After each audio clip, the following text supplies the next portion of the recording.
Your coming was foretold by Coldwell Banker. Elves are claiming they don't have the stick.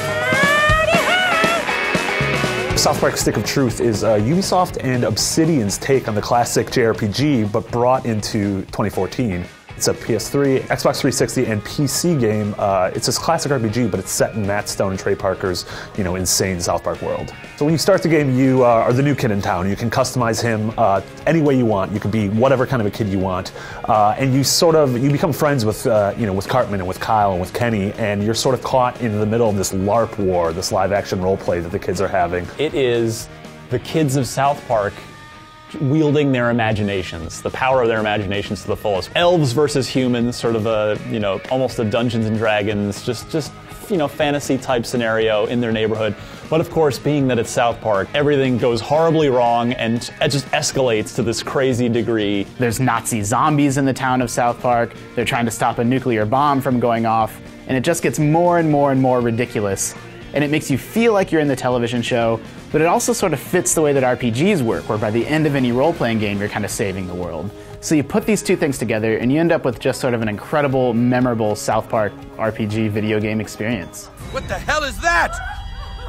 It's not a role-playing game with South Park stuff bolted on top of it. It is a South Park role-playing game where every item is contextually appropriate to within the South Park universe. Every item has a cute little description that's usually some sort of joke within itself. And even the attacks, your role-playing game attacks, like Cartman farts fire.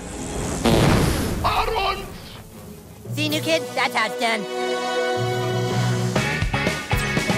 It's great just to be able to explore the town and go into people's houses and see what's inside the closet of Cartman's mom's house. That level of fine-grained detail and all these sort of references to the show will definitely give the game more enjoyment for somebody that has been a big South Park fan for years. Any fan of the series is going to realize immediately that the writing is spot on. Honestly, this feels like a 12-hour episode or even season of the series. Sparkle, sparkle, sunshine! We've gotten South Park kart racers and South Park first-person shooters back in the Nintendo 64 days, but I've always wanted a game that is like playing an episode, and the Stick of Truth is literally like playing a 12-hour episode of the show. Hey, you want to go to the ranch? Maybe I can finally get that thing. South Park is one of the only video games that's ever made me laugh out loud. I've played lots of video games that made me smile or made me sort of smirk, but this has actual laughs in the same way that the show does, and I absolutely think it's worth experiencing for anybody that wants to see, how you can do a comedy video game right. Oh, come on!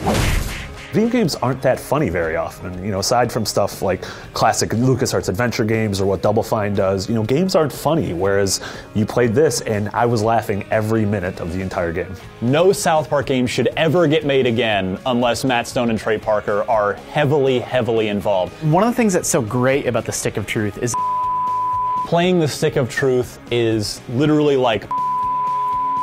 Yeah, March 2014 is a historically great month for video games, but Stick of Truth manages to stand out just because of the fact that it's able to take a classic genre like the JRPG and it's able to meld it with a license and really deliver this experience that we rarely get.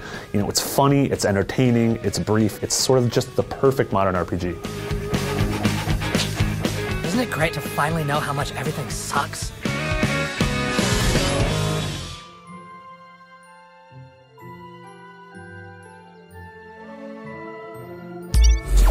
Okay.